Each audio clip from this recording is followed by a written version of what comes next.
आज के लेक्चर में हम लोग डिस्कशन करने वाले हैं प्लानिंग प्रोसेस के बारे में कि प्लानिंग का प्रोसेस क्या होता है। अब यहाँ देखो इंस्टीट्यूट ने क्या करा, इंस्टीट्यूट ने थोड़ा सा गड़बड़ कर दिया। गड़बड़ नहीं है, बेसिकली इंस्टीट्यूट ने शायद बेटर क्लैरिटी के लिए ऐसा करा, लेकिन वो बेटर क्लैरिटी के चक्कर में ये हो गया कि कंफ्यूजन बढ़ गया। प्लानिंग का जो प्रोसेस है ना, वो प्लानिंग के प्रोसेस में हमने जैसा पहले डिस्कस किया था कि प्लानिंग के प्रोसेस में अगर टेक्निकली देखा जाए, अब मैं जो लिख रहा हूं ना, ये मैं दो ऐसे डिवाइड कर रहा हूं, तो ये जो पहले वाला डिवाइड कर रहे हैं इसका कोई यूटिलिटी नहीं है यहाँ, ठीक है। बट इंस्टीट्यूट ने क्यों डाला वो बाद में बताऊंगा। मेन तो प्रोसेस हमारा ये वाला था, बहुत सिंपल सा था। इसके अंदर हमको तीन चीजें डिस्कस करनी है। ऑडिट स्ट्रैटेजी, ठीक है, जो कि हमारी ऑडिट का सबसे पहला पार्ट होता है। सेकंड डिस्कस करना है हमें ऑडिट प्लान। तीसरा हमको डिस्कस करना होता है ऑडिट प्रोग्राम। सिंपल है, लाइक तीनों चीजें, क्योंकि हमने कहा था ऑडिट प्रोग्राम जो है, सॉरी ऑडिट जो प्लान है वो बेसिकली क्या होता है, वो इन तीनों चीजों को मिला दें तो वो ऑडिट प्लानिंग है। ऑडिट प्लानिंग कोई सेपरेट एक्टिविटी नहीं है। ऑडिट स्ट्रेटेजी बनाना, ऑडिट स्ट्रेटेजी से ऑडिट प्लान बनाना, ऑडिट प्लान से ऑडिट प्रोग्राम बनाना, that's all that what we call as audit strategy, ठीक है, सॉरी ऑडिट प्लानिंग। अभी जो पहला वाला है ये बेसिकली क्या है, एक आगे जाकर क्वालिटी कंट्रोल का एक स्टैंडर्ड आता है, ठीक है ना। हम लोगों ने एक नाम दिया इसको प्रिलिमिनरी एक्टिविटीज। अब ये प्रिलिमिनरी एक्टिविटीज एक्चुअली है क्या, और ये प्लानिंग में कहां से आ गया। पहले तो नहीं हुआ करता था, पहले सिलेबस में नहीं था। ये 2022 में सिलेबस को जब रिवाइज किया गया तब डाला गया, पहले नहीं हुआ करता था। अब ये है क्या, हम आगे जाकर एक स्टैंडर्ड पढ़ेंगे SQC1, which is standards on quality control number 1, right. Chapter number 11 में है SQC1 एंड SA 220, दोनों ही स्टैंडर्ड, ये वाला भी और SQC1 भी और SA 220 भी, ये दोनों ही किस चीज के लिए, क्वालिटी कंट्रोल। फर्क कितना है, SQC1 जो है वो डालता है क्वालिटी कंट्रोल की रिस्पॉन्सिबिलिटीज ऑन फर्म्स, और ऐसे 220 बात करता है क्वालिटी कंट्रोल की responsibility of engagement partner, right. Engagement partner मतलब हेड ऑफ द टीम। तो ऐसे इन्होंने दो में डिवाइड करा। अब SQC1 जिसके अंदर फर्म की रिस्पॉन्सिबिलिटीज के बारे में बात की गई है कि फर्म की क्या रिस्पॉन्सिबिलिटीज होती हैं for quality control in audit, right. उसमें उन्होंने कुछ रिस्पॉन्सिबिलिटीज बताई हैं, जैसे फॉर एग्जाम्पल 6 पॉइंट है एक्चुअली वहां पे, उनमें से 3 पॉइंट की मैं बात करता हूं।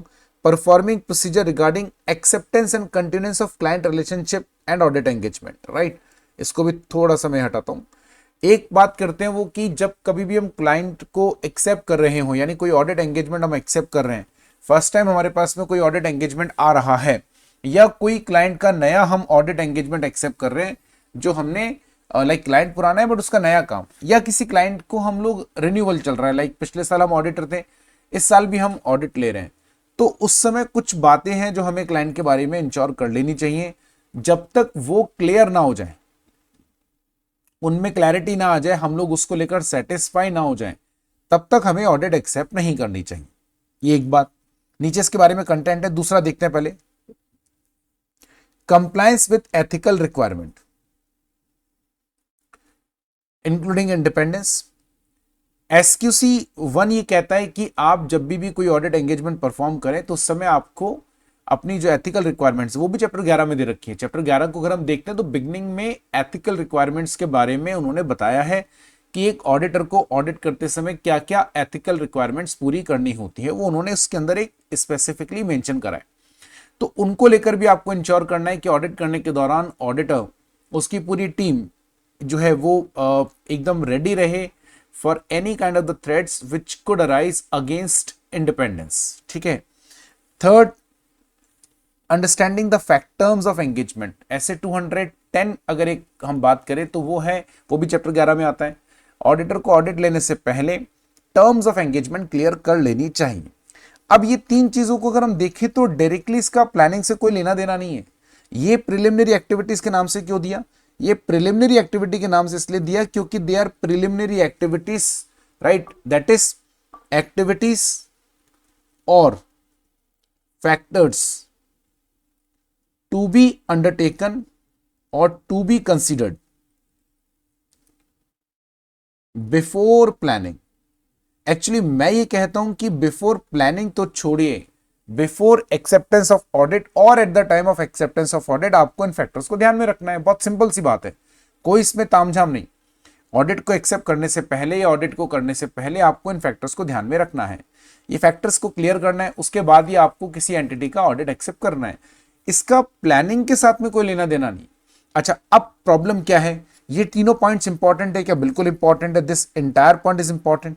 लेकिन मैं आपको ये बोलना चाहता हूं कि ये जो प्रिलिमिनरी एक्टिविटीज हैं इनके बारे में हम लोग चैप्टर 11 में डिस्कस करेंगे, राइट? चैप्टर 11 में डिस्कशन करेंगे, यानी जब चैप्टर नंबर 11 हम लोग पढ़ चुके होंगे उसके बाद में इसको हम पढ़ेंगे। एक्चुअली उस पर तो हमें पढ़ना ही नहीं है, पढ़ तो हम आ चुके होंगे, बस हमें तो बताना है कि देखो यहाँ पे वही चीज लिखी हुई है। इसलिए यहां पर हम इसकी बात नहीं करते, हम लोग यहां पर सीधी बात करते हैं पॉइंट नंबर 2, यानी प्लानिंग के प्रिलिमिनरी एक्टिविटीज के बाद की जो एक्टिविटीज हैं उनके बारे में हम लोग बात करते हैं। ध्यान से सुनिएगा जरा मेरी बात को। तो जो प्रिलिमिनरी एंगेजमेंट एक्टिविटीज हैं, ये प्रिलिमिनरी एंगेजमेंट एक्टिविटीज बेसिकली ये एक्टिविटीज हमें ये बताती हैं कि ऑडिट से पहले, प्लानिंग करने से पहले किन बातों का ध्यान में रखें। इंपॉर्टेंट नहीं है ऐसा नहीं बोल रहा हूं, यहां हम इसलिए नहीं छोड़ रहे हैं क्योंकि इंपॉर्टेंट नहीं है, बाद में पढ़ने के बाद में यहां पर आएंगे। सो अभी अपन चलते हैं अपने मेन एक्टिविटीज पे, विच इज प्लानिंग एक्टिविटी या मेन प्लानिंग एक्टिविटीज, और जिसमें पहला क्या है, ऑडिट स्ट्रैटेजी। अब जैसा हमने आपको कहा था कि ऑडिट प्लान के अंदर या ऑडिट प्लानिंग के अंदर 3 चीजें हैं, ठीक है ना? ऑडिट प्लानिंग 3 चीजों से मिलकर बनी है। अब ये 3 चीजें क्या हैं? तो बेटा ये 3 चीजें हैं ऑडिट स्ट्रैटेजी। अब तीनों के बारे में आप थोड़ा थोड़ा सुन लीजिए, फिर उसके बाद में अपन पढ़ेंगे तो आपको एकदम क्लैरिटी रहेगा।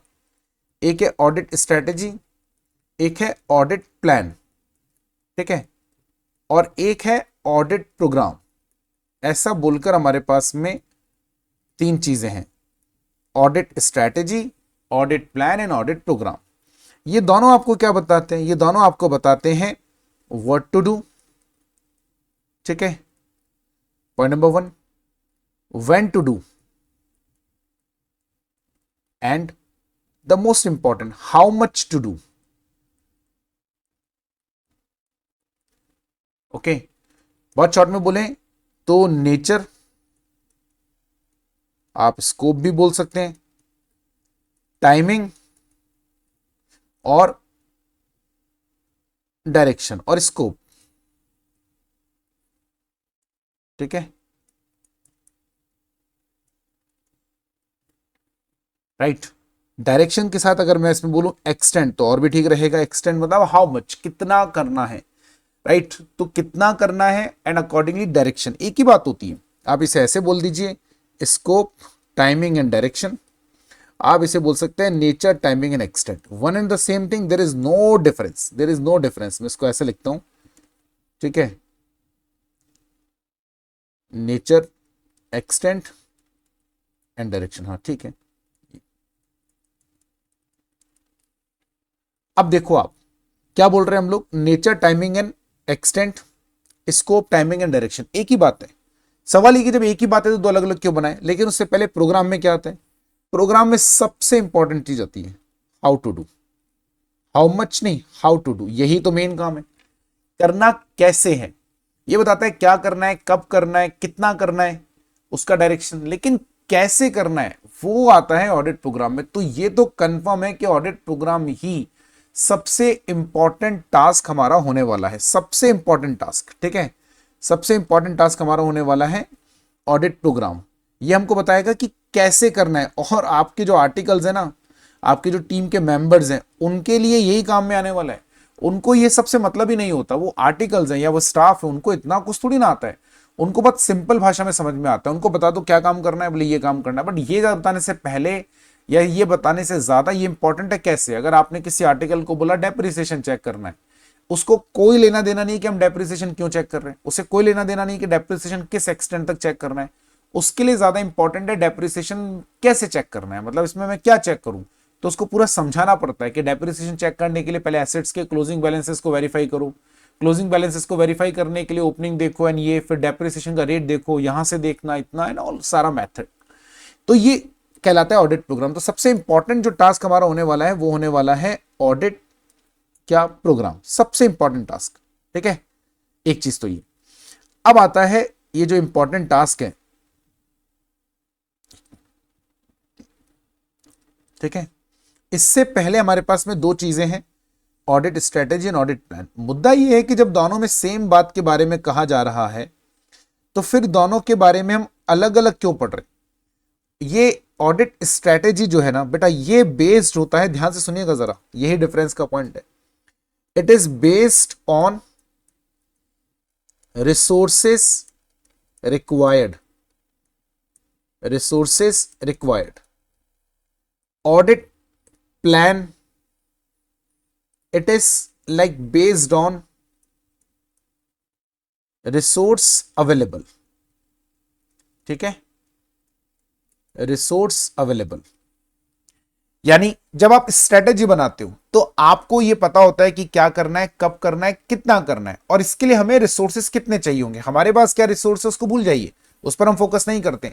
हम फोकस करते हैं हमारे पास में जो काम हमारे पास में उसको करने के लिए हमें क्या रिसोर्स चाहिए होगा, उसके ऊपर हम वर्कआउट करते हैं, ठीक है। यानी रिसोर्सेस कितने कितने आर्टिकल्स चाहिए होंगे, कितने आवर्स चाहिए होंगे, किस जगह हमें जाना पड़ेगा, यानी हमें ऑडिट के लिए किसी पर्टिकुलर लोकेशन पे जाना पड़ सकता है क्या, एक्सेट्रा। और इस प्लान, अब ऑडिट रिसोर्स में, सॉरी, ऑडिट स्ट्रेटेजी के दौरान आपने जो जो एक्टिविटीज फाइनल कर ली कि हम लोग इस ऑडिट को करने में यही एक्टिविटीज करेंगे, इन एक्टिविटीज को इतना इतना करेंगे और इतने दिनों में कवर अप करेंगे, ये आपने डिसाइड कर लिया। यही तो ऑडिट स्ट्रेटेजी है। कौन कौन सी, यानी ऑडिट क्योंकि सैंपलिंग करते हैं, 100% एग्जामिनेशन होता नहीं। अब चूंकि सैंपलिंग करते हैं तो ऐसे में हमको डिसाइड करना पड़ता है कि भाई कौन कौन सी एक्टिविटीज परफॉर्म करेंगे, कौन कौन से रिकॉर्ड्स चेक करेंगे, कौन से ट्रांजैक्शंस चेक करेंगे और कितने चेक करेंगे, टू व्हाट एक्सटेंट। ये सब आपने एक्टिविटीज फाइनल कर ली। अब इन एक्टिविटीज को करना इन्हीं को है, इसके बाहर नहीं जाना है। यानी ऑडिट प्लान स्ट्रेटेजी पर बेस्ड है, ठीक है। अब स्ट्रेटेजीज में आपने जो एक्टिविटीज आइडेंटिफाई करी, स्ट्रेटेजीज में जो एक्टिविटीज आपने फाइनल करी, उन एक्टिविटीज को एक्चुअल में हमारे पास जो रिसोर्स अवेलेबल है उनका यूज करते हुए कैसे परफॉर्म करेंगे, ये ऑडिट प्लान बताता है। इसलिए बहुत जरूरी है कि ऑडिट प्लान के अंदर आप एक बात याद रखिएगा, बहुत बहुत ज्यादा जरूरी है ना, बहुत ज्यादा जरूरी। क्या? ऑडिट प्लान में इस बात को ध्यान रखिएगा, it is like activities identified, ठीक है, activities identified in audit strategy. जो एक्टिविटीज हमने ऑडिट स्ट्रेटेजी में फाइंड आउट करी, जो एक्टिविटीज के अंदर हमने निकाली, so activities identified in audit strategy, right. So how to undertake them,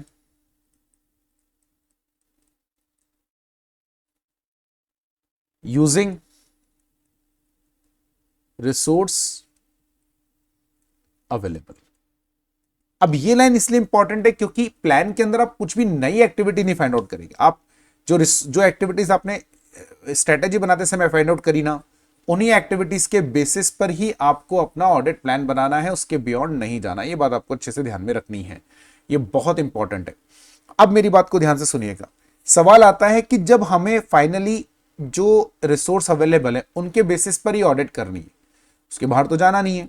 यानी जो रिसोर्स हमारे पास अवेलेबल है ऑडिट स्ट्रेटेजी को, प्लान को बनाते समय, उन्हीं के अकॉर्डिंग हम लोगों को अपनी एक्टिविटीज परफॉर्म करनी थी। दो दो बार क्यों बनाया? सीधा एक ही बार बना लेते ना, स्ट्रेटेजी प्लानिंग क्या अलग अलग बना रखा है। सीधा आप ये बनाते ना, what to do, how to do, what to do, when to do and how much to do according to available resources.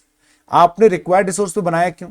देखो बेटा, कई बार क्या होता है ना, हम लोग, ये जरूरी है, कई बार ऐसा हो सकता है कि आपने अगर सीधा जो अवेलेबल रिसोर्सेज है उनके अकॉर्डिंग बनाया तो आपको आदत पड़ जाएगी कम रिसोर्सेज के साथ ऑडिट करने की। अब कम रिसोर्सेज में क्वालिटी तो थोड़ा सा कॉम्प्रोमाइज होगी तय है। तो हम लोग पहले ये स्ट्रेटेजी बनाते हैं कि आखिर इस काम को करने में हमें कितने रिसोर्स चाहिए होंगे, और हम उस समय ये भूल जाते हैं कि हमारे पास रिसोर्स कितने हैं। इंटेंशनली हम भूल जाते हैं। हम ये देखना चाहते हैं कि इस काम को विद क्वालिटी अगर हम करें, हाईएस्ट लेवल ऑफ क्वालिटी अगर हम लेकर आना चाहते हैं, तो उसके लिए हमें क्या रिसोर्स चाहिए होगा, उसके लिए हमारे पास में कितने रिसोर्स होने चाहिए, कितने आवर्स हमें लगेंगे, ये हम लोग फाइंड आउट करते हैं। अब हम जब ये देखते हैं कि हमारे पास जो रिसोर्स अवेलेबल है वो अगर जितने रिसोर्स चाहिए से ज्यादा है के बराबर है, वेल एंड गुड। से ज्यादा है के बराबर है तो वेल एंड गुड। अगर उससे कम है तो कोई बात नहीं, हम कोशिश करेंगे रिसोर्स को और अरेंज करने की। नहीं भी हो पाए तो कोई बात नहीं, ये ऑडिट तो कर लो, इस ऑडिट को तो कर लो।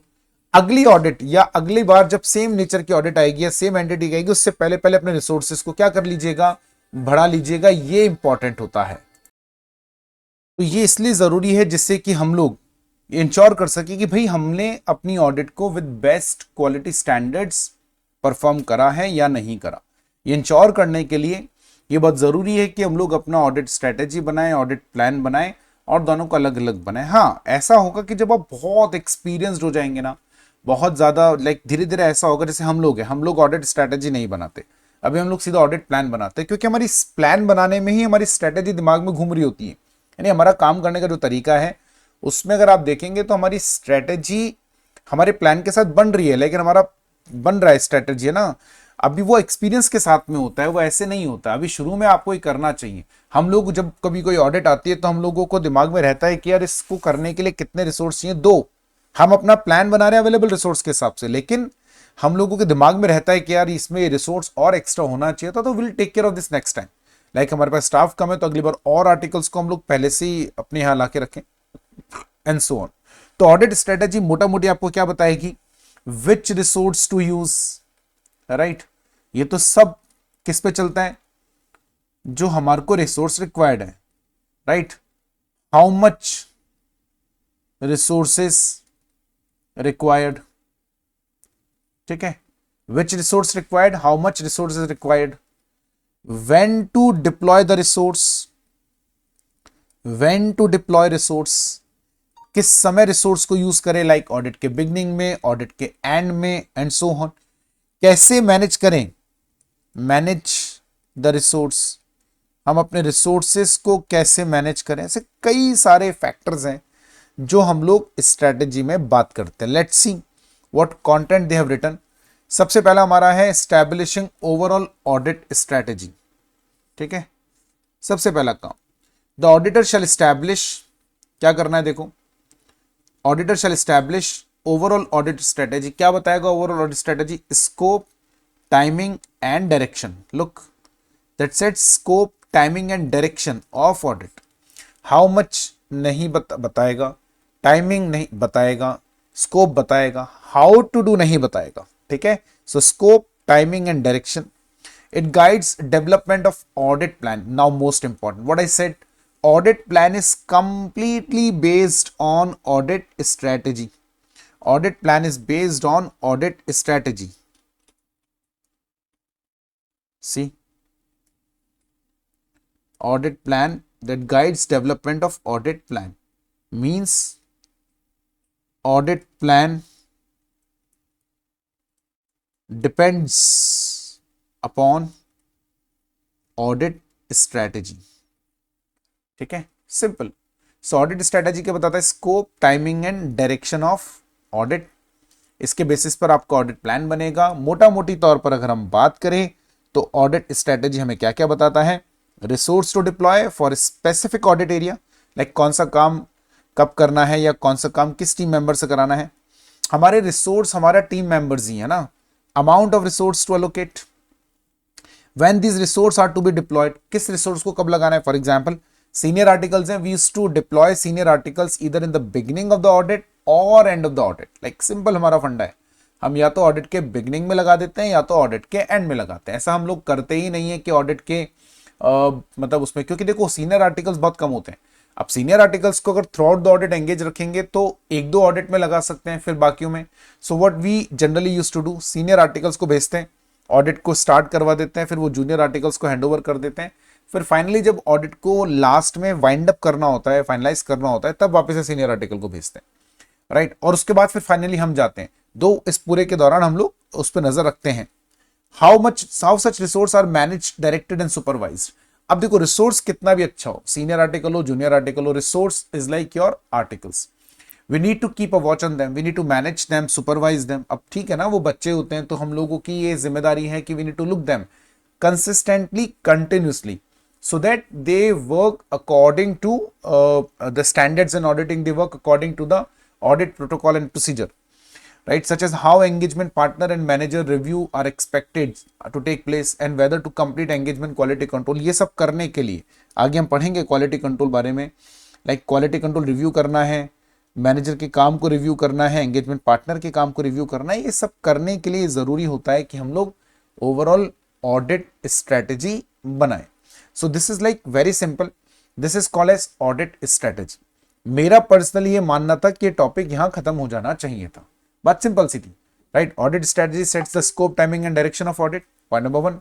पॉइंट नंबर 2, ऑडिट स्ट्रेटेजी हम लोगों को क्या बताती है? ऑडिट स्ट्रेटेजी हम लोगों को बताती है कि जैसे हम लोगों को ऑडिट करनी है तो ऑडिट करते समय कितना काम करना है, कैसे काम, कैसे नहीं, कितना, और स्कोप, टाइमिंग एंड डायरेक्शन, कौन से रिसोर्स यूज करना है, एक्सेट्रा। ये हम लोगों ने पढ़ लिया। अब इसके बाद में हमारे पास और कुछ नहीं है, तो सीधा प्लान बनाना था। अभी अपने इंस्टीट्यूट ने क्या करा मालूम है? उसने नीचे आपको कुछ फैक्टर्स बताए हैं। ये बहुत ही असामान्य सी बात इंस्टीट्यूट ने बच्चों के साथ कर दी। देखो, auditor shall take following factors into consideration while planning audit strategy. जिस समय आप ऑडिट स्ट्रेटेजी बनाए, इन फैक्टर्स को ध्यान में रखिए। कितने फैक्टर्स हैं? A, B, C, D and E, right, यानी 5 फैक्टर्स हैं। अगर इनकी हेडिंग भी दी होती ना तो भी ठीक था, यहां तक भी ठीक था, कोई बात नहीं कि भाई हम ऑडिट स्ट्रेटेजी बनाएंगे। वो बहुत सिंपल होती है ऑडिट स्ट्रेटेजी, बहुत ज्यादा ऐसे तामझाम नहीं होता है। हाँ, 2 ऑडिट स्ट्रेटेजी इंपॉर्टेंट है क्योंकि इसके अकॉर्डिंग प्लान बनेगा, प्लान के अकॉर्डिंग प्रोग्राम बनेगा। लेकिन ऑडिट स्ट्रेटेजी बनाने में बहुत ज्यादा हम लोगों को वो नहीं करना पड़ता, स्ट्रगल नहीं करना पड़ता, क्योंकि ऑडिट स्ट्रेटेजी इजीली बन जाती है।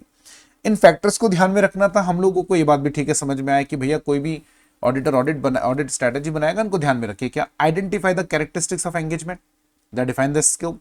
ये क्या इंपॉर्टेंट है? अभी मैं इसको आपको अंदर लेके नहीं चल रहा हूं क्योंकि इंटरेस्टिंग फैक्टर्स मैं आपको भी बताऊंगा। आपको एंटिटी के बारे में, एंटिटी के कैरेक्टरिस्टिक्स, एंगेजमेंट के कैरेक्टरिस्टिक्स, मतलब जो ऑडिट आप एक्सेप्ट कर रहे हैं, जो ऑडिट एंगेजमेंट आप काम ले रहे हैं, उसके कैरेक्टरिस्टिक्स की बात कर रहे हैं। उसके कैरेक्टरिस्टिक्स मतलब हर एंटिटी अलग होती है, हर ऑडिट अलग होती है। कोई भी 2 ऑडिट सेम नहीं हो सकती। क्यों नहीं हो सकती? क्योंकि हर ऑडिट में उसमें एंटिटी का नेचर अलग होगा, उसके अंदर जो ओनर्स हैं, काम करने वाले लोग हैं, उनका नेचर अलग होगा, उनका काम करने का तरीका अलग होगा, मैन्युफैक्चरिंग अलग होगी, ट्रेडिंग है, लाइक बहुत सारे फैक्टर्स हैं। So that makes an entity different from other entity. ये तो हम समझ, 2 लोग एक जैसे नहीं हो सकते। 2 लोग कितने भी एक जैसे हो, लेकिन फिर भी 2-5%, 10% तो उनमें डिफरेंस होगा ही होगा, ये तय है, ये कंफर्म है, ठीक है, इसमें कोई कंफ्यूजन नहीं है। तो इसी तरीके से 2 एंटिटी सेम नहीं होती है। और आप 2 एंटिटी छोड़िए, अगर किसी एंटिटी की ऑडिट लास्ट ईयर आपने करी, अब इस साल जब आप ऑडिट करने जाएंगे, that will be totally different. इतना डिफरेंस होता है। तो ऐसे में हम लोगों को पहले उस एंटिटी के कैरेक्टरिस्टिक्स को समझ लेना चाहिए, उसके फीचर्स को समझ लेना चाहिए, अकॉर्डिंगली हमको ऑडिट करनी चाहिए। बिल्कुल ठीक बात है, ये बात अच्छी कही आपने। Second, ascertain the reporting objectives of engagement. Reporting objective का मतलब क्या है? हम लोगों को रिपोर्टिंग जो करनी है, ऑडिट रिपोर्टिंग, उसको भी समझना है। और एंटिटी की जो फाइनेंशियल रिपोर्टिंग है, फाइनेंशियल रिपोर्टिंग क्या होता है बेटा? फाइनेंशियल रिपोर्टिंग का मतलब होता है फाइनेंशियल स्टेटमेंट को बनाना। फाइनेंशियल स्टेटमेंट को बनाना मतलब पूरा process, general entry, ledger, trial balance, balance sheet, P&L, ये सब ऑडिट, इसको हम बोलते हैं फाइनेंशियल रिपोर्टिंग। अभी जो फाइनेंशियल रिपोर्टिंग का जो हमारा प्रोसेस है, इस फाइनेंशियल रिपोर्टिंग के प्रोसेस को भी हमें देखना है कि एंटिटी का फाइनेंशियल रिपोर्टिंग का प्रोसेस क्या है, उसके अकॉर्डिंग हम लोग ऑडिट करेंगे ना। उनका फाइनेंशियल रिपोर्टिंग प्रोसेस खत्म होगा तब हमारा ऑडिट प्रोसेस स्टार्ट होगा। फिर हमें यह भी देखना होगा कि उसको ऑडिट कितने दिनों में रिपोर्ट कंप्लीट चाहिए। लाइक उनका हो सकता है कि स्टैट्यूटरी रिक्वायरमेंट हो, आपने कंपनीज एक्ट में पढ़ा होगा, ईयर एंड होने के बाद 6 महीने के अंदर एजीएम होनी है, और एजीएम से 21 दिन पहले नोटिस जाना है, नोटिस में audited financial statement, audit report, सब जाना है, तो हमको वो भी ध्यान में रखना पड़ता है। तो हम लोगों के लिए ध्यान में रखना जरूरी है, what are the reporting objectives of engagement. Consider the factors that in auditor's professional judgment are significant in directing the engagement team efforts. उन सारे फैक्टर्स को आपको देखना है जो professional in judgement of auditor which are significant to directing engagement team efforts. अब यहां आता है ऑडिटर का प्रोफेशनल जजमेंट काम में, यहां आता है ऑडिटर का एक्सपीरियंस काम में, यहां आता है ऑडिटर की नॉलेज काम में। क्या मतलब? मतलब ये कि हमारी जो टीम है उसको कितना डायरेक्शन देना है, उसका सुपरविजन कितना करना पड़ेगा, उसे कितना डायरेक्शन देना पड़ेगा, उसे सुपरविजन कितना देना पड़ेगा। फॉर एग्जाम्पल, अगर सीनियर आर्टिकल्स हैं बहुत सारे, जूनियर कम है, तो कम सुपरवाइज करना पड़ेगा, अदरवाइज ज्यादा सुपरवाइज करना पड़ेगा।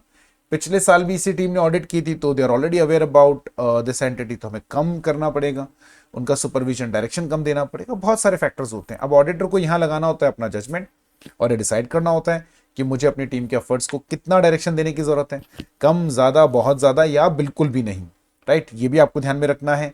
Consider the results of preliminary engagement activities and whether knowledge gained on other engagements perform by the engagement partner for the entity. मतलब यदि उस एंटिटी की लास्ट ईयर भी ऑडिट आपने करी, प्रीवियस ईयर में भी आप उसके एंटिटी के ऑडिटर थे, उस केस में आपको प्रीवियस ईयर में जो एक्सपीरियंस मिला वो आपको देखना जरूरी है। अदर एंगेजमेंट अगर कोई आपने परफॉर्म कर रहे हैं, लाइक आप उसका टैक्सेशन का काम देखते हैं, तो उससे आपको कुछ तो आइडिया मिला होगा। आज अगर मैं किसी एंटिटी का पिछले 2-3 सालों से टैक्सेशन का काम देख रहा हूं, या मैं उस एंटिटी का, अकाउंटिंग का तो नहीं नेचुरली, क्योंकि अकाउंटिंग होती तो हम ऑडिटिंग नहीं कर सकते थे, तो उसका आप टैक्सेशन का काम देख रहे हो, आप उसको इनकम टैक्स में एडवाइस देते थे काइंड ऑफ, तो उससे जो आपको एंटिटी के बारे में थोड़ा बहुत आइडिया लगा होगा, that is very important, right. And ascertain the nature, timing and extent of resource necessary to perform engagement। कौन से रिसोर्स आपको चाहिए होंगे उनके बारे में एक जरा आपको आइडिया होना चाहिए, तभी तो स्ट्रेटेजी बनाएंगे। अब देखो बात बहुत छोटी सी थी है ना, बहुत सिंपल सी बात है। हम लोगों को ऑडिट स्ट्रेटेजी बनानी है जो हमें बताती है कि ऑडिट का स्कोप, टाइमिंग एंड डायरेक्शन, क्या करना है, कब करना है, कितना करना है, कैसे नहीं, क्या, कब और कितना, इसके ऊपर हम लोग को बात करनी होती है। उसके लिए हम लोग फाइनली डिसाइड करते हैं कि भाई हम लोगों को ये सब करने के लिए कितने रिसोर्स चाहिए होंगे, तो कौन से रिसोर्स चाहिए होंगे, रिसोर्स रिक्वायर्ड, उनको डिप्लॉय कब करना है, उनका डायरेक्शन सुपरविजन कैसे करना है, एक्सेट्रा एक्सेट्रा। अवेलेबल रिसोर्स पे हम बात नहीं करते, हम बात करते हैं रिक्वायर्ड रिसोर्सेज पे, अवेलेबल रिसोर्सेज पे बात नहीं करते, राइट। ये बात थी। फिर उन्होंने बताया कि भाई उन रिसोर्स, ये जो स्ट्रेटेजी बनाते समय आप इन फैक्टर्स का ध्यान रखें। यहां तक सब बढ़िया चल रहा था। अब इंस्टीट्यूट ने क्या करा, उसने इन जो पॉइंट्स है, जो फैक्टर्स हैं, उनके अंदर भी डिस्क्रिप्शन दी जिसकी कोई नीड नहीं थी। रीजन बताता हूं, बीइंग एज अ स्टूडेंट कभी कभी मुझे लगता है कि आईसीएई भूल जाता है कि हम लोग बच्चों को पढ़ा रहे हैं और बच्चों को एग्जाम देना है, और बच्चों को जब एग्जाम देना है तो बच्चों को याद करना पड़ता है। उस पर फिर इंस्टीट्यूट का जो कॉपी एग्जामिनेशन पैटर्न है वो इतना गंदा है ना कि कोई भी कॉपी चेक कर रहा है। वो तो कॉन्सेप्ट ही नहीं है कि ऑडिट की कॉपी ऑडिट का ही टीचर चेक करेगा। मैं अपने पुराने वीडियोस में बहुत बार बोल चुका हूं, इंस्टीट्यूट का एक कॉन्सेप्ट ही नहीं है। ऑडिट सब्जेक्ट में तो नहीं है, बाकी सब्जेक्ट का मुझे नहीं पता, हो सकता है शायद बाकी सब्जेक्ट में हो, तो बाकी सब्जेक्ट के जो टीचर्स हैं, जो एक्सपर्ट फैकल्टीज हैं, वो ही शायद ये बात बता पाएंगे। उन लोगों को भी अपने वीडियोस में इस पर चर्चा करनी ही चाहिए कि क्या उनको लगता है कि बच्चों की कॉपी सिर्फ उन्हीं के सब्जेक्ट का टीचर चेक कर रहा है, या अकाउंट्स की कॉपी क्या अकाउंट्स का टीचर ही चेक करता है क्या? तो अगर ऑडिट की कॉपी ऑडिट का टीचर चेक करता ना तो बात ठीक थी, क्योंकि वो बच्चा क्या लिखना चाहता है वो समझ जाता। क्योंकि हमारा पर्पस, इंस्टीट्यूट का पर्पस बच्चों को रटवाना नहीं है, बच्चों को प्रोफेशनल बनाना है। और प्रोफेशनल को रटवाना नहीं होता है, उसको कॉन्सेप्ट समझ में आना चाहिए, उसके दिमाग में वो स्पिरिट जाना चाहिए जिसके साथ में वो सब्जेक्ट बना। तो अब इंस्टीट्यूट को क्या करना था, इंस्टीट्यूट को समझना था कि हम लोगों ने ये फैक्टर दिया, हाँ अंदर का पढ़ाओ, लेकिन इंस्टीट्यूट क्या कर रहा है, क्वेश्चन दे रहा है। और क्वेश्चन में क्या कर रहा है, वो ऐसे दे रहा है क्वेश्चन, मालूम है ए पॉइंट के ऊपर क्वेश्चन आ जा रहा है, बी पॉइंट पे क्वेश्चन आ रहा है। अब ऐसा लगता है इसको देख के कि कभी कभी तो पेपर बनाने वाले भी शायद ऑडिट नहीं पढ़ाते। ऑडिट का पेपर बनाने वाला बंदा भी वो है जिसने कभी जीवन में शायद ऑडिट पढ़ाया ही नहीं, उसने बस ठीक है, he is a chartered accountant, he is a practicing chartered accountant, और जो भी है मतलब क्वालिफाइड होंगे, we don't doubt on this. लेकिन ये डाउट कंफर्म मुझे लगता है कभी कभी कि पेपर बनाने वाला व्यक्ति शायद टीचर तो नहीं है, और अगर टीचर है भी तो ऑडिट का टीचर तो नहीं है। वो कुछ भी बना रहे हैं, उनको बस क्वेश्चन बनाना है, तो उन्होंने उठाया और उन्होंने देखा अच्छा ए में 5 पॉइंट है, ए में 4 पॉइंट है, बी में 6 पॉइंट है, 5 पॉइंट है, तो एक क्वेश्चन इसके ऊपर बना दो। आप मतलब you won't believe, literally B point पे what are the factors, ascertain the reporting objectives of engagement is one of the factor considered by auditor in developing the audit strategy. What are the factors to be considered under this factor, or what are the points to be kept in mind by the auditor while considering this factor? अब बच्चा ये point लिख कर आ रहा है, लिख कर तब आएगा ना जब रटा हुआ होगा, यानी उसको लिटरली पॉइंट याद करने पड़ेंगे, 4 और 5 9 और 4 13, देन उसके बाद में ये पॉइंट ऐसे लिटरली याद करने पड़ेंगे। अब बताओ कितना ज्यादा अजीब सी बेवकूफी भरी बात है, मेरे को ये शब्द प्रयोग नहीं करना चाहिए, बट ये बेवकूफी ही है कि हम बच्चे से एक्सपेक्ट कर रहे हैं कि वो इसको रटे।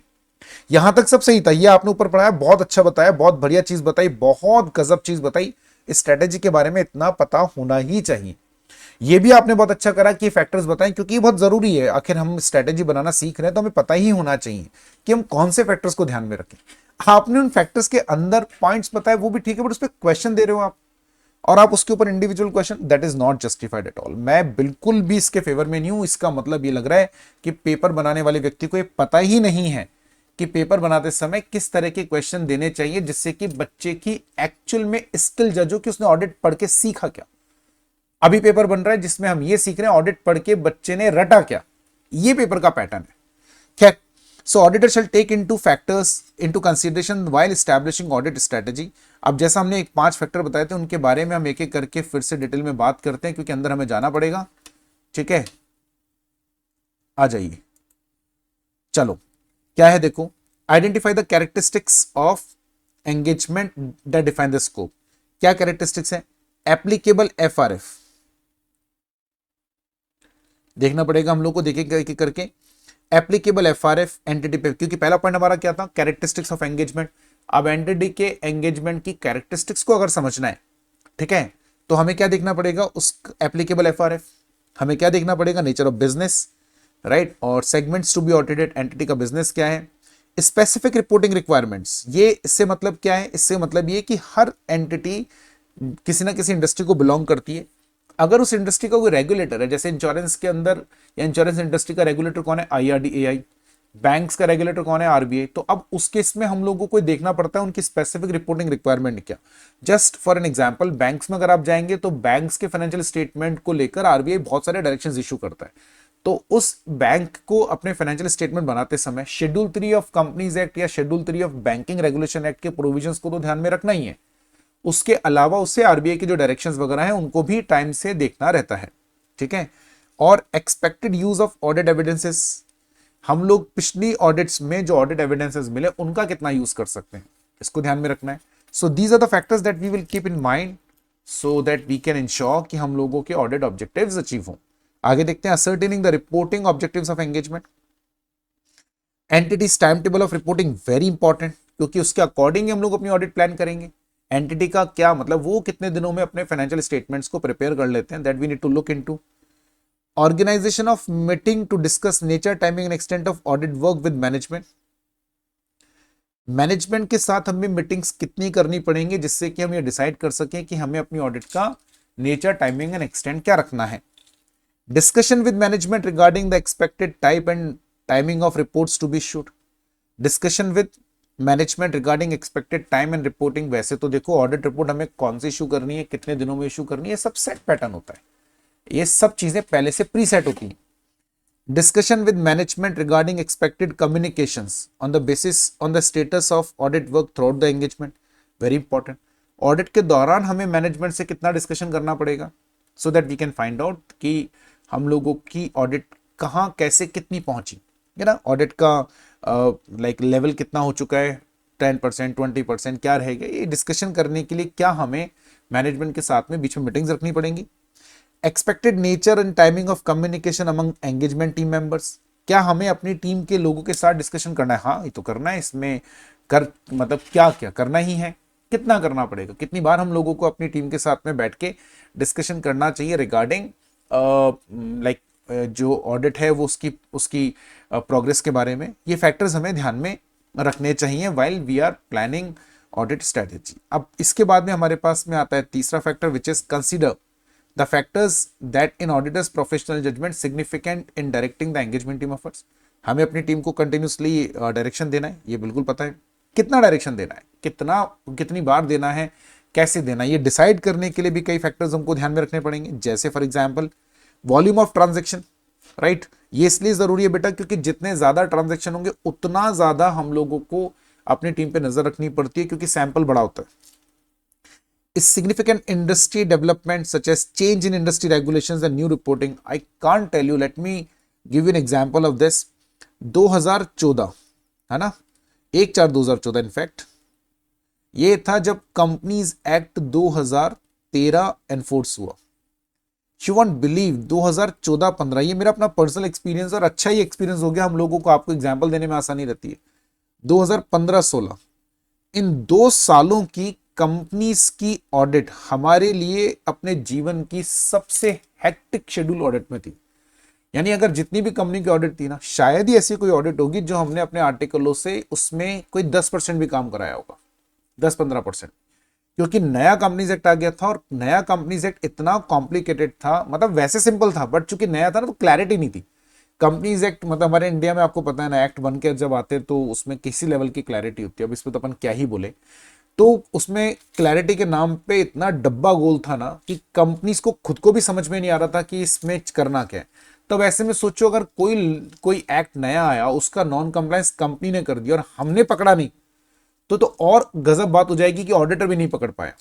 तो इसीलिए उस ऑडिट में हम लोग इतने ज्यादा कंसर्न थे, इतने ज्यादा केयरफुल थे कि हम आर्टिकल्स के काम पे नजर कंटिन्यूसली रखे हुए थे जो ऑडिट करने में, जिस कंपनी के ऑडिट करने में हमको कभी 10-15 दिन या 20 दिन लगते थे, वही ऑडिट करने में हमको 50 दिन लग रहे थे। बहुत ध्यान से ऐसे है ना, मतलब ऐसे क्या बोलते हैं, कदम फूक फूक कर रख रहे थे हम लोग। तो ये बड़ा इंपॉर्टेंट होता है। सिग्निफिकेंट चेंजेस इन एफआरएफ, क्या कोई एफआरएफ में चेंज हुआ? एफआरएफ मतलब फाइनेंशियल रिपोर्टिंग फ्रेमवर्क हुआ ही था ना।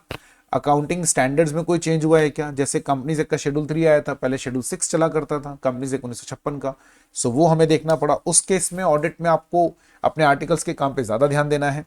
Other significant relevant development such as change in large legal environment, अगर कोई है तो ये फैक्टर हमें ध्यान में रखने पड़ेंगे इंश्योर करने के लिए कि हमें अपनी टीम को कितने डायरेक्शंस देने हैं, कितना उनके काम को सुपरवाइज करना है। ठीक है। उसके बाद में consider the results of preliminary engagement activities. पिछले साल अगर आपने उस एंटिटी का कोई और एक्टिविटी परफॉर्म करा है, कोई अदर एंगेजमेंट आपने परफॉर्म करा है, या आपने उस एंटिटी को कोई और सर्विस दी है, उसमें जो एग्जाम्पल मिला आपको ना, जो एक्सपीरियंस मिला, जैसे अब ये तो नाम से ही पता चल रहा है, result of previous audit involved evaluating operating effectiveness of internal control, nature of identified deficiency, action taken। पिछले साल जब आपने ऑडिट करी होगी तो आपने इंटरनल कंट्रोल चेक करा होगा, उस इंटरनल कंट्रोल में आपको कितनी डेफिशिएंसी मिली, उनको आपने कैसे सही करा। Manner in which auditor emphasize to engagement team members that need to maintain a questioning mind and exercise professional scepticism. पिछली बार जब हमने ऑडिट की थी तो उसमें हमने अपने आर्टिकल्स का क्या एटीट्यूड रहा, मतलब क्वेश्चनिंग माइंड कितना रहा, वो लोग कितना ज्यादा क्यूरियोसिटी उनके दिमाग में रही, कितने सवाल उन लोगों ने हमसे पूछे। We need to take into consideration that fact, क्योंकि अगर पिछली बार उनको ऑडिट में बहुत कंफ्यूजन आए थे, बहुत क्वेश्चंस उन्होंने पूछे थे, और हमें बहुत प्रोफेशनल स्केप्टिज्म का मतलब होता है एटीट्यूड ऑफ अलर्टनेस, बहुत अलर्टनेस के साथ हम लोगों को काम करना पड़ा था, तो वो हमें ध्यान में रखना है। Right. And last, ascertaining the nature, timing and extent of resource necessary to perform engagement.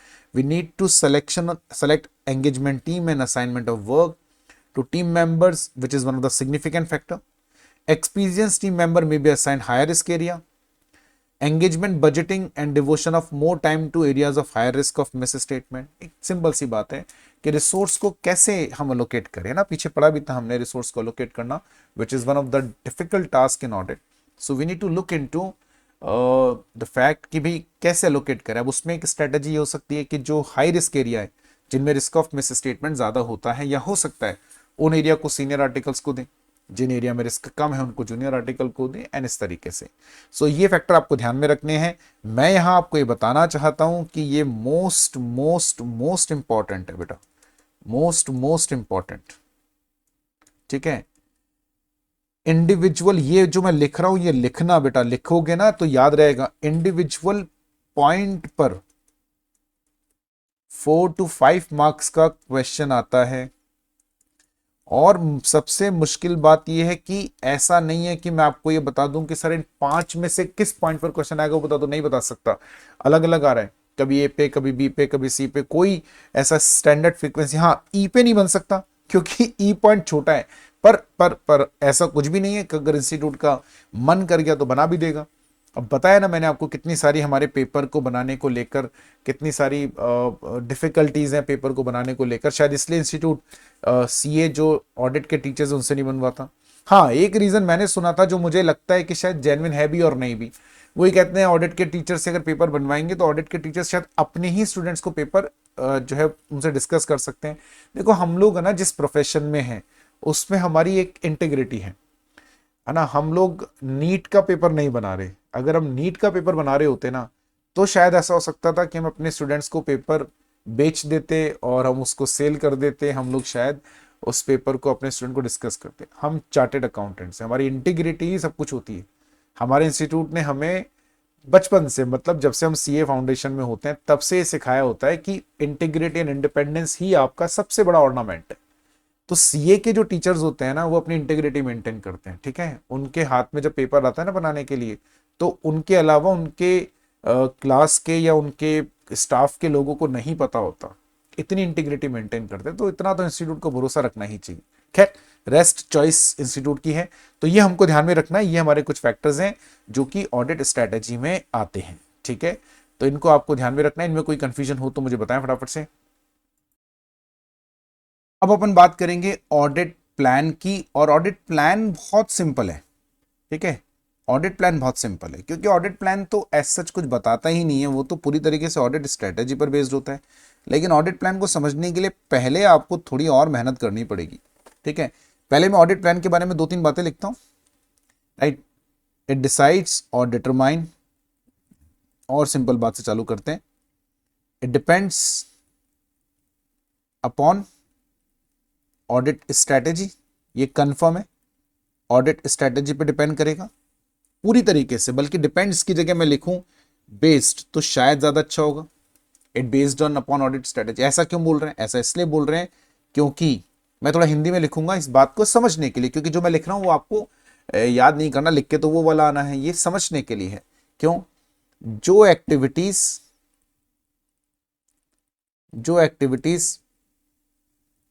Audit strategy में आइडेंटिफाई करी, ठीक है, सिर्फ उन एक्टिविटीज को ही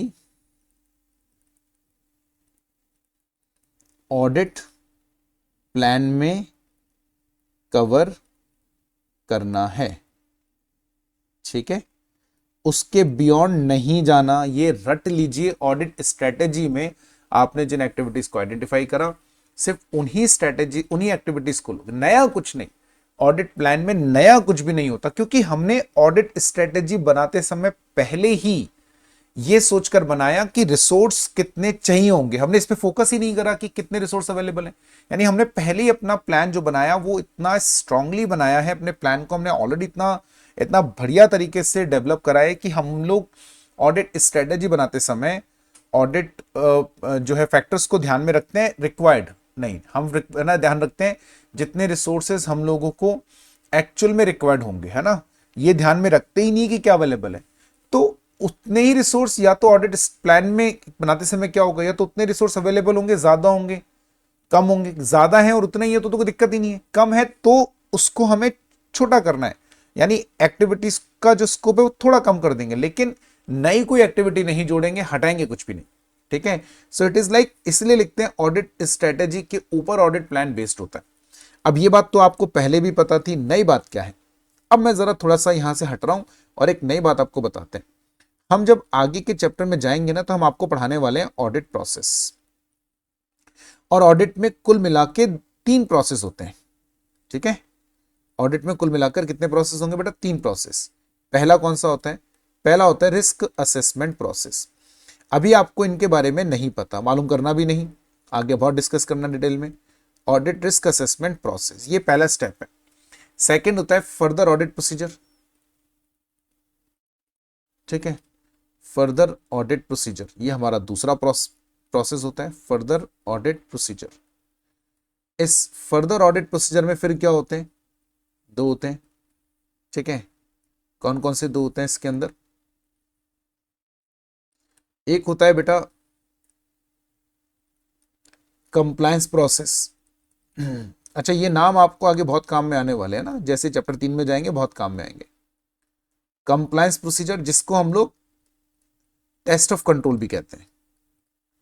अब आप अभी थोड़ी देर के लिए दिमाग मत लगाओ ये रिस्क असेसमेंट क्या है, फर्दर ऑडिट प्रोसीजर क्या है, टेस्ट ऑफ कंट्रोल क्यों बोलते हैं, कुछ मत दिमाग लगाओ। एक है हमारे पास में substantive procedure,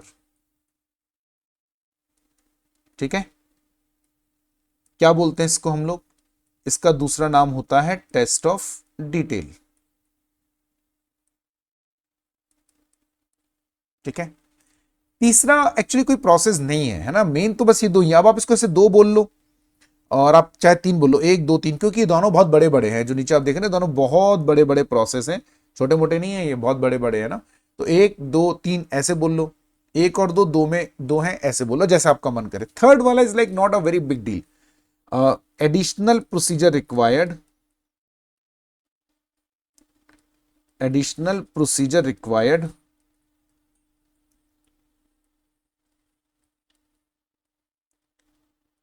as per standards and auditing. अगर कोई एक्स्ट्रा, वैसे तो ये 3 प्रोसेस से हमारा काम हो जाता है, बट ये जो थर्ड वाला है, 3 मतलब ये 3 बोल रहा हूं मैं, 1 2 and this 3, right, this 1 this and this. इनसे हमारा काम हो जाता है। बट थर्ड वाला ये जो देख रहे हैं आप, ये वाला, ये जनरली रिक्वायर्ड नहीं होता, बट ठीक है अगर आप चाहे तो लगाएं। बट मैं इन तीन की बात कर रहा हूं। बेसिकली ऑडिट प्लान इन्हीं तीनों के बारे में है, ठीक है। अब देखो यहां पे, देखो audit plan, it sets nature, timing and extent of audit procedures और ऑडिट प्रोसेसेस। आप इसको प्रोसीजर या प्रोसेस कुछ भी बोल सकते हैं,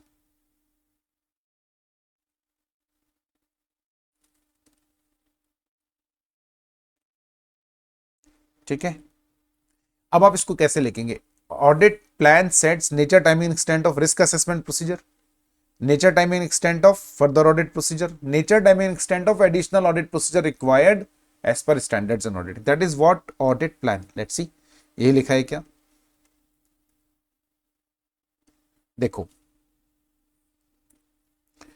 after establishing overall audit strategy, ठीक है, एक बार आपने अपनी पूरी ऑडिट स्ट्रेटेजी फाइनल कर ली, ऑडिटर डेवलप ऑडिट प्लान। अब आगे की लाइन बहुत ध्यान से सुनिएगा। To address matters identified in strategy, यानी आप वही मैटर्स, वही चीजें कवर अप करोगे जो ऑडिट स्ट्रेटेजी में आपने आइडेंटिफाइड, का मतलब है ऑडिट स्ट्रेटेजी में जो आपने फाइनलाइज करी, उन्हीं वाले मैटर्स की हम बात कर रहे हैं, उसके अलावा कोई भी नहीं, राइट। उन मैटर्स को आपने जिनको आइडेंटिफाई करा स्ट्रेटेजी में, उनको हमें कैसे एड्रेस करना है, एड्रेस मतलब उनको हमें कैसे करना है, उन्हीं मैटर्स को तो हम लोग अब ऑडिट में करेंगे, नया तो कुछ भी हम करने वाले हैं नहीं, तो उनके बारे में हम बात करेंगे। थ्रू, आगे की लाइन बहुत important, efficient use of auditors resource. Auditors resource का मतलब बेटा क्या होगा?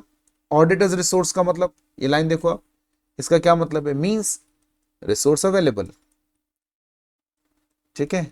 यानी जो जो मैटर्स आपने ऑडिट स्ट्रेटेजी में आइडेंटिफाई करे, उन मैटर्स को हमें कैसे एड्रेस करना है, मतलब उनको कैसे मैटर्स आइडेंटिफाइड, मतलब कौन कौन सी एक्टिविटीज हम परफॉर्म करेंगे ऑडिट में, क्या क्या चेक करेंगे, कितना कितना चेक करेंगे, उन्हीं को हम लोग का फाइनलाइज कर रहे हैं, प्लान बना रहे हैं कि उनको हमें कैसे करना है according to auditors available resource.